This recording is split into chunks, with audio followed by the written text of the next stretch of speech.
गजराज तारो तेने आवने को जावने को खावने पकावने को मीराबाई तारी है। नरसिंह मेहता को तारो वही वार संवारने को, वेदन सुनावने को जय देव तारो है। हे नाथ, गजराज तारो तेने आवने को जावने को। बहुत सुंदर पंक्ति है। आपने गजेंद्र को क्यों तारा? इसको कहते हैं व्याज स्तुति। क्या कहते हैं? जोर से बोलो। व्याज स्तुति का मतलब क्या होता है? नोचते हुए स्तुति करना। ठाकुर जी को छेड़ते हुए स्तुति करना। ऐसे करते हैं ना हम लोग कई बार। हाँ, पिताजी से कहते हैं आपको तो वही ज्यादा प्यारा है, मैं तो प्यारा हूं नहीं। इस प्रकार हम पिताजी से कभी कहें, मां से कभी कहें। इस प्रकार भक्त ठाकुर जी से क्या कहते हैं? बोले आपने गजेंद्र को क्यों उबारा? तब कह रहे हैं गजराज तारो तेने आवने को जावने को। बोले आपको सवारी करनी थी उसकी, आपको लगा बढ़िया गाड़ी मिल जाएगी, हाथी, इसको उबार दो। आपने उसकी रक्षा कर दी, वैकुंठ ले गए, उस पर बैठ के घूमते हो आप पूरे दिन। मतलब आपका कोई ना कोई काम जब बनता है तभी आप कृपा करते हो, बिना काम के आप कृपा नहीं करते। और अपना नाम रख दिया कृपालु, भक्त वत्सल कृपालु। आप बिल्कुल भक्त वत्सल कृपालु नहीं हो। ठाकुर जी से ऐसे नोक झोंक करते हुए भक्त कहता है गजराज तारो तेने आवने को जावने को। आपने आने जाने के लिए गजेंद्र को तारा, और खावने पकावने को मीराबाई तारी है।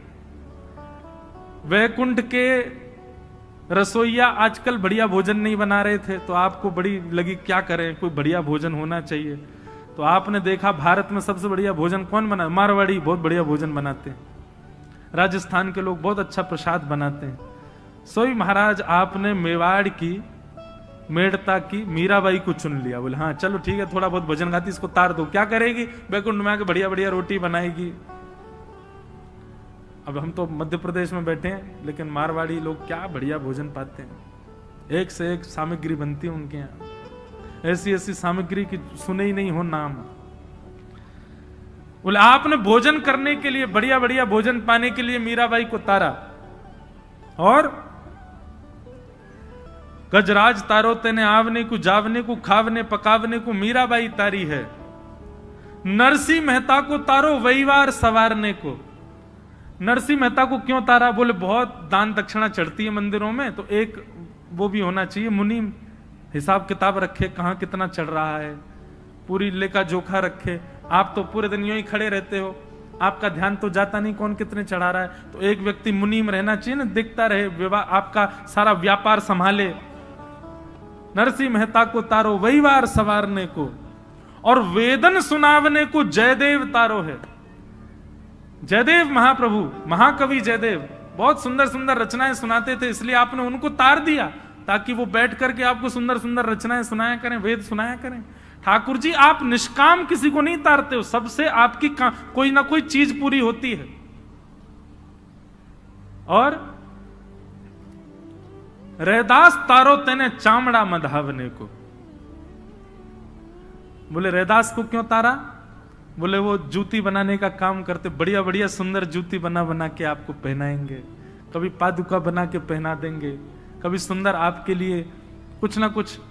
सबसे देखो ठाकुर जी आप भी कम, आपके अंदर भी निष्काम नहीं है, आप भी कामना से ही भक्तों को तारते हो। ठाकुर जी बोले ऐसी बात नहीं है। तो बोले ठीक है, तो फिर एक काम करो। बोले क्या? मुझे तार के दिखाओ, क्योंकि मुझे कुछ नहीं आता, मैं आपके किसी काम का नहीं हूं, मुझे तार के दिखाओ। मोहे तारो वा में आपकी भलाई है। मुझे कुछ नहीं आता, रोटी बनवाओगे तो श्रीलंका का नक्शा बना दूंगा, सब्जी बनवाओगे तो क्या बने कुछ समझ नहीं आएगा, वस्त्र बनवाने को कह दोगे तो नाथ चित्रे बना दूंगा, श्रृंगार करने को कह दोगे तो पता नहीं क्या से क्या आपको बना दूंगा। मैं आपके किसी काम का नहीं हूं, मैं तो पैर पे पैर धरे पड़ा रहता हूं, महा आलसी जीव हूं, मुझे तारो। अगर मुझे आपने तार दिया तो मैं कहूंगा कि हां आप निष्काम भक्त वत्सल हो। ऐसी जिद आई कभी मन में? ऐसी जिद कभी हुई मन में? ना। हाँ, ऐसी भावना आवे। अभी नासिक में केवट का प्रसंग कह रहा था मैं। केवट क्या करता है, सब जिद से करवा लेता है ठाकुर जी से। ठाकुर जी को बैठा करके नौका में ले जाता है पल्ली पार, और जैसे पहुंचने वाले होते हैं नौका घुमा देता है, फिर घुमा के ले जाता है, जैसे ही पहुंचने फिर घुमा देता है, बीच में घुमा रहा है, इधर से उधर इधर से उधर। राम जी बोले भले आदमी, हमको पार क्यों नहीं कर रहा है, तू 1 घंटा से नाव चला रहा है। केवट बोला इतने में ही थक गए आप, और आप जो हम लोगों को 84 लाख में घुमाते रहते हो, कभी छिपकली बनाते हो, कभी चींटी बनाते हो, कुकर बनाते, सूकर बनाते, दया आती है आपको हम पे जरा भी? 84 लाख में पूरा, जब तक 84 लाख का फेर नहीं हो जाए तब जाके हमको मानव बनाते हो, और यहाँ 4 फेरे में ही हार गए। कम से कम 84 तक तो रुको। राम जी के नेत्र सजल हो गए। तो बंधु, ये मुझे ऐसी वाली भक्ति बड़ी प्रिय लगती है वैष्णवों की, जो ठाकुर जी से ऐंठ करके, ऐंठना समझते हैं? ऐंठ करके मतलब थोड़े जो है, हमारे ब्रज के एक सवैया है, हम श्री राधे जू के बल अभिमानी। हमको किसका अभिमान है? बोले किशोरी जी के बल का अभिमान है हमको। हम श्री राधे जू के बल अभिमानी, टेढ़े रहे मोहन रसिया सो, बोलत अटपटी वाणी। ठाकुर जी से अटपटी वाणी बोलते हैं किशोरी जी के, बल अभिमानी। ठाकुर जी काय बात को इतरा रहो भैया, इतनो ऐंठ के काय को बोल रहा? बोले जाने ना है, किशोरी जी की कृपा है हमारे ऊपर, चुप रहियो लाला, कुछ बोल मत जाइयो। ठाकुर जी अच्छा अच्छा अच्छा क्षमा। तो ये ऐंठ करके भक्ति करने वाले, ये मुझे बड़े प्रिय लगते, पर ये जबरदस्ती ऐंठने मत लग जाना, कल से भ्रकुटी टेढ़ी कर देंगे, त्रिलोकीनाथ हैं वो। जब भाव आए, जब उस स्थिति में आओ, तब की बात अलग है।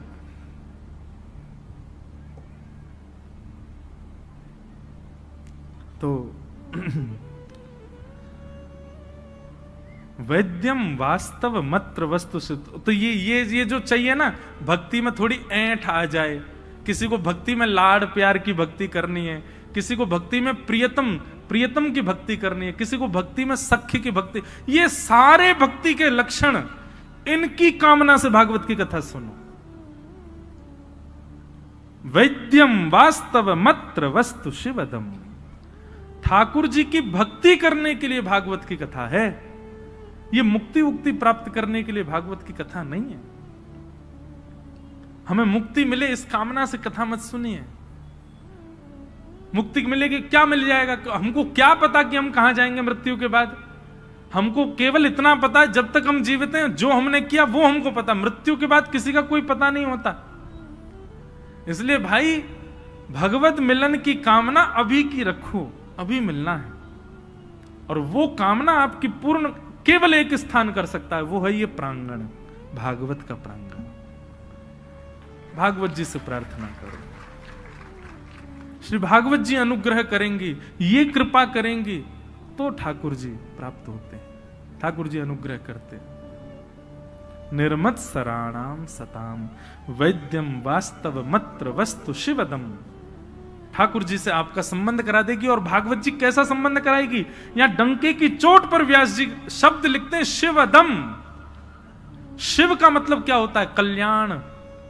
और शिवदम यानी कि कल्याणकारी। ठाकुर जी से आपका संबंध ऐसा नहीं कराएंगी भागवत जी की आप तड़पते रह जाओ, रोते रह जाओ, नहीं, कल्याणकारी संबंध कराएंगी। ठाकुर जी आपके हो जाएंगे पूर्ण रूपेण। ऐसा संबंध भागवत जी आपका ठाकुर जी से कराएंगे। वैद्यम वास्तव मत्र वस्तु शिवदम तापत्रयोन्मूलनम। श्रीमद् भागवते महामुनि कृते किंबा परैरीश्वर सद्यो हृद्यवरुध्यते त्रिकृतिभिः शुश्रूषुभिस्तत्क्षणात्।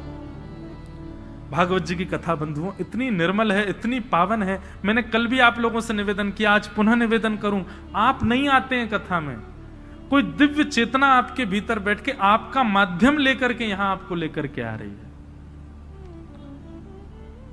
लेकिन यहां कथा सुन दोनों रहे हैं, आपके भीतर जो दिव्य चेतना है वो भी और आप भी।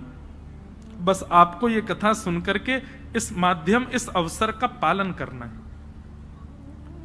भागवत में तो स्पष्ट लिखा है, श्रीमद् भागवते महामुनि कृते किंबा परीश्वर सद्यो हृदयवरुद्धते त्रिकृतभि शुश्रूषुभिस्तक्षणात्। कथा सुनने की, कथा कराने की जिस दिन आपके चित्त में इच्छा प्रकट होती है, उसी दिन ठाकुर जी चित्त में आ जाते हैं। भागवत जी में स्पष्ट लिखा है। आपने जैसे मन बनाया 17 मई से मंडी द्वीप में भागवत की कथा होने वाली है, मैं रोज सुनने जाऊंगा। जैसे ही आपने ये विचार अपने घर में बैठे बैठे किया, मैं रोज सुनने जाऊंगा, उसी क्षण आपके चित्त में ठाकुर जी आ गए, ठाकुर जी आके विराजमान हो गए।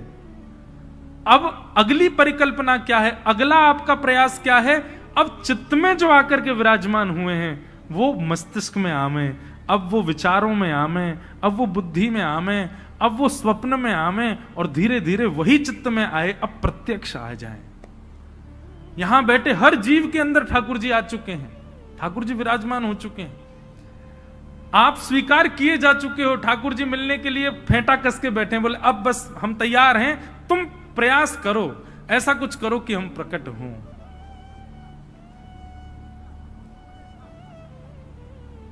और वो कैसे करना, वो भागवत में बताई जा रही है। दुनिया भर के हम पॉइंट्स बता रहे हैं, उन्हीं का पालन करने लग जाओ, वही चित्त में आए ठाकुर जी, प्रकट हो जाएंगे। तो भागवत का सबसे बड़ा फायदा यह कि ठाकुर जी आ गए हैं, बस अब आपको इतना प्रयास करना है कि वो चित्त से प्रकट होकर के सन्मुख आ जाएं। वैद्यम वास्तव मत्र वस्तु शिवदम तापत्रयोन्मूलनम श्रीमद् भागवते महामुनि कृते किंबा परीश्वर सद्यो हृदयवरुध्यते त्रिकृतभि शुश्रूषुभिस्तक्षणात्। स्वामी श्री हरदास जी महाराज ने अपने चित्त के ठाकुर जी प्रकट किए, आज वृंदावन में सबको दर्शन दे रहे हैं। श्री वृंदावन बिहारी लाल हितहरिवंश महाप्रभु, कल उनका उत्सव है, कल एकादशी है ना, कल महाप्रभु श्री हितहरिवंश महाप्रभु जी का उत्सव है। कल उनका चरित्र थोड़ा सुनाएंगे कथा में, जिन्होंने श्री राधा वल्लभ लाल जी को प्रकट किया। मुझे विदिशा में कथा करने आया था, तब भी भोपाल से कई वैष्णव आए, वो मेरे को देखते ही बोलते श्री हरिवंश। तो मैं देखता, मैंने कहां से? बोले भोपाल में राधा वल्लभ मंदिर। मैंने कहा भोपाल में राधा वल्लभ जी कहां से आए? आज भी कई वैष्णव आए और भी कई, तो परसों हम श्री राधा वल्लभ जी का दर्शन करने जाएंगे जो भोपाल में विराज रहे हैं। और वहीं हवेली भी है ठाकुर जी की, वहां श्री गोवर्धन नाथ जी का दर्शन भी करेंगे। हितहरिवंश महाप्रभु के चित्त के ठाकुर जी प्रकट होकर सबको दर्शन दे रहे हैं, श्री राधा वल्लभ लाल। वैसे तो वो महादेव के ठाकुर जी हैं, पर महाप्रभु जी ने उनको विराजमान किया वृंदावन में। गोपाल भट्ट गोस्वामी, उनका भी अभी उत्सव आ रहा है श्री राधारमण लाल जी का, बुद्ध पूर्णिमा। कितने सुंदर सुंदर अवसर। आचार्य की जयंती भी कथा में पड़ेगी और ठाकुर जी की जयंती भी कथा में पड़ेगी, ठाकुर जी का उत्सव भी कथा में आएगा। तो अपने आप ये क्रम बन रहे हैं।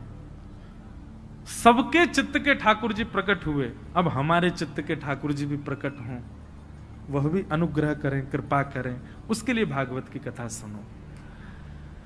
पिबत भागवतम निगम कल्प तरोर गलितम फलम सुख मुखादमृत द्रव संयुतम पिबत भागवतम रसमालयम मुहुर्हो रसिका भुवि भावुका।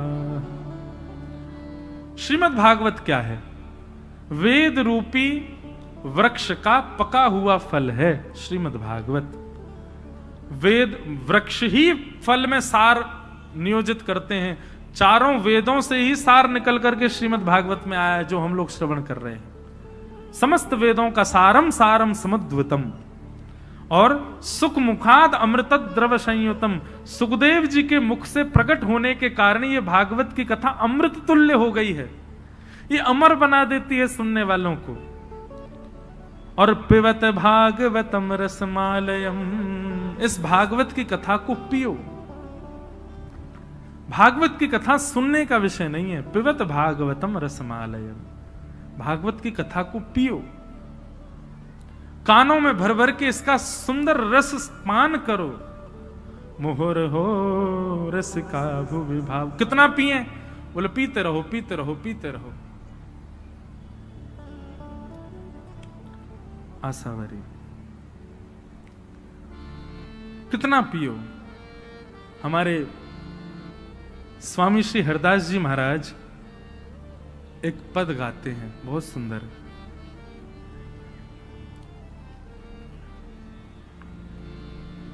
अगर हमको एक हमारा भाव है कि हम भजन कम गाते हैं, पद की ज्यादा इच्छा होती है कथाओं में गाने की।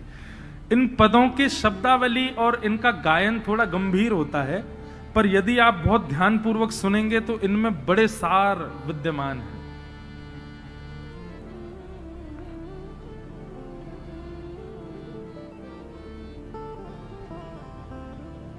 श्री वृंदावन बिहारी लाल जी को जिन्होंने प्रकट किया, ऐसे श्री स्वामी हरदास जी महाराज एक बहुत सुंदर भाव कहते हैं।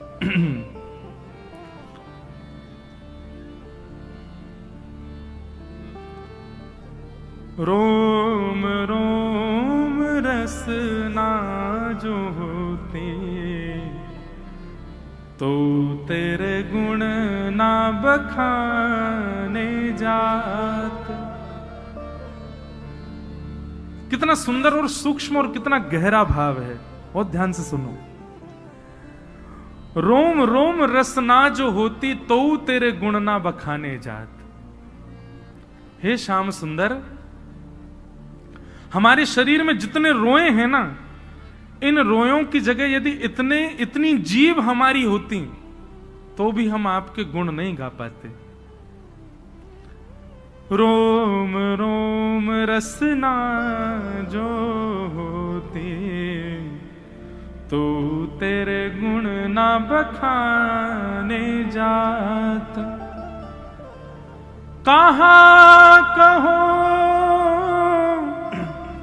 एक जीव सखीरी, बात की बात बात।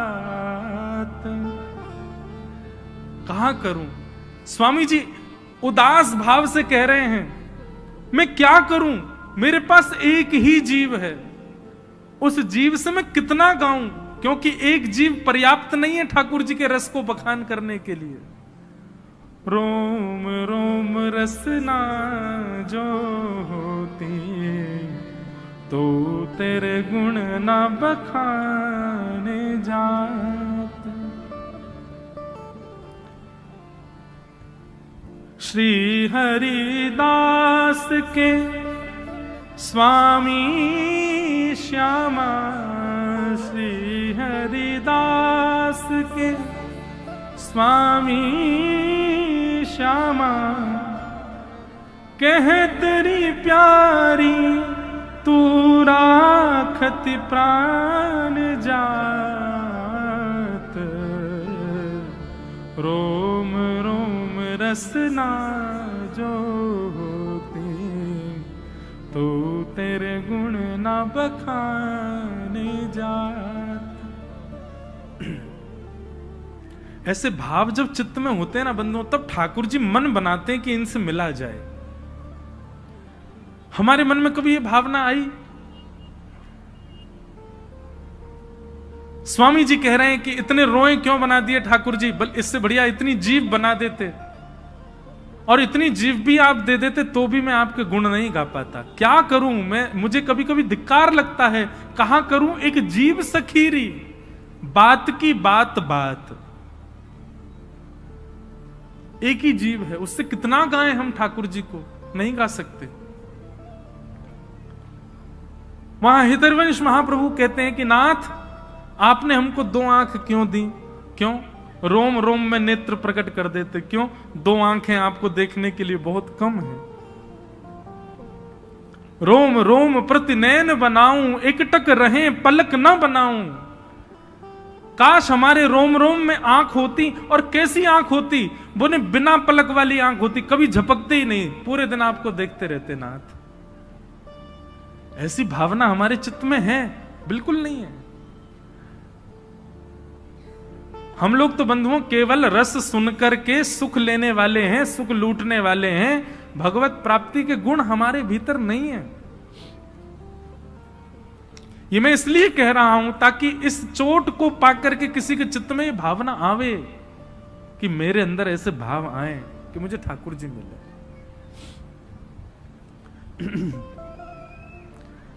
लोग जब मुझसे सुबह मिलने के लिए आए, आज भी 2 दंपति आए, संभवतः बैठे होंगे, उन्होंने आकर के मुझसे एक बात कही कि महाराज जी हम दोनों डॉक्टर हैं, पर कृष्ण भक्ति ऐसी चढ़ रही है, भक्ति ठाकुर जी की ऐसी हो रही है कि हम अपनी डॉक्टरी, जो हम डॉक्टर हैं, अपने पेशे पर ध्यान नहीं दे पा रहे।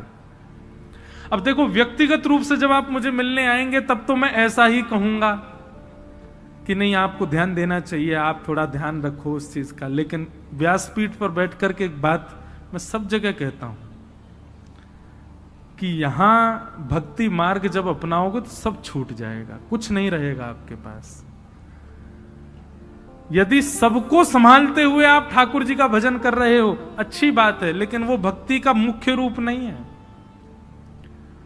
या तो इस मार्ग पर मत आइए, इस मार्ग पर मत चलिए, और अगर इस मार्ग को आप स्वीकार कर रहे हैं तो इस बात की पहले ही जिम्मेवारी रखिएगा अपने ऊपर, सब छूट जाएगा, कुछ नहीं रहेगा आपके पास। धीरे धीरे निवृत्ति होती है भक्ति मार्ग में। भक्ति मार्ग में आप साधनों को रखते नहीं हैं, साधनों से निवृत्त होते हैं, विरक्त होते हैं। यहां इकट्ठा नहीं किया जाता है, यहां बांटा जाता है, यहां लुटाया जाता है। और आप यदि संचित रख पा रहे हैं, इकट्ठा कर पा रहे हैं, तो अभी आप भक्ति कर रहे हो, पर ठाकुर जी की नजर में चढ़े नहीं हो। जिस दिन उनकी नजर में चढ़ गए वो सब छुड़वा देंगे, कुछ नहीं रहेगा आपके पास। गोपियां गोपी गीत में कहती हैं, तब कथामृतम तप्त जीवनम कविभिरीडितम कल्मषापहम श्रवणमंगलम श्रीमदाततम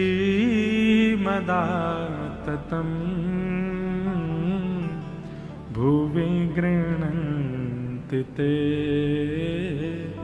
भूरिदा जना। गोपियां कहती हैं, नाथ तब कथामृतम तप्त जीवनम, आपकी कथा कैसी है?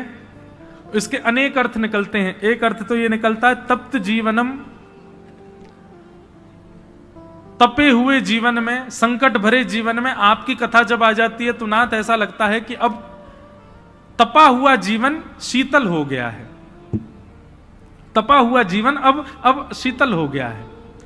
पर इसका एक अर्थ दूसरा यह भी है, तब कथामृतम तप्त जीवनम, जो भगवान की कथा अमृत का पान कर लेता है उसका फिर सांसारिक जीवन कैसा, बोले तप में हो जाता है, सब छूट जाता है।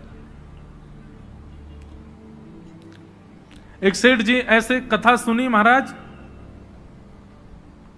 उनको निमंत्रण दिया गया कि आप कथा में आओ, बहुत सत्य घटना सुना रहे हैं, ध्यान से सुनना। 4 दिन तक तो आए नहीं, और नगर सेठ थे बहुत बड़े पैसा वाले, 4 दिन तक तो आए नहीं। 4 दिन बाद बड़े अदब में आए और ये कह के आए मैं 10 मिनट बैठूंगा बस कथा में। 10 मिनट के लिए कथा में आए, कथा में आकर के बैठे, आरती में पूरी जनता खड़ी हो गई, वो बैठे ही रहे। क्यों? चित्तवृत्ति कहीं और चली गई, नेत्रों से अविरल अश्रुधार गिर रहे थे। और स्थिति ये हुई कि 10 मिनट के लिए आए, पूरी कथा में बैठे रहे, अगले दिन कथा सुनने आए, पूरी कथा बैठ करके रात भर वहीं बैठे रहे। तीसरे दिन तो ये स्थिति हुई, अपनी फैक्ट्री वगैरह सब बच्चों को दान करके और वृंदावन चले गए तुरंत। जिन जिन ने ताली बजाई है उनको सबको ठाकुर जी देख रहे हैं। रुको, जितना आप लोगों को सुख हुआ इस बात को सुन के, ठाकुर जी कहेंगे ठीक है भैया, सबके व्यापार ढूंढो क्या क्या है इनके।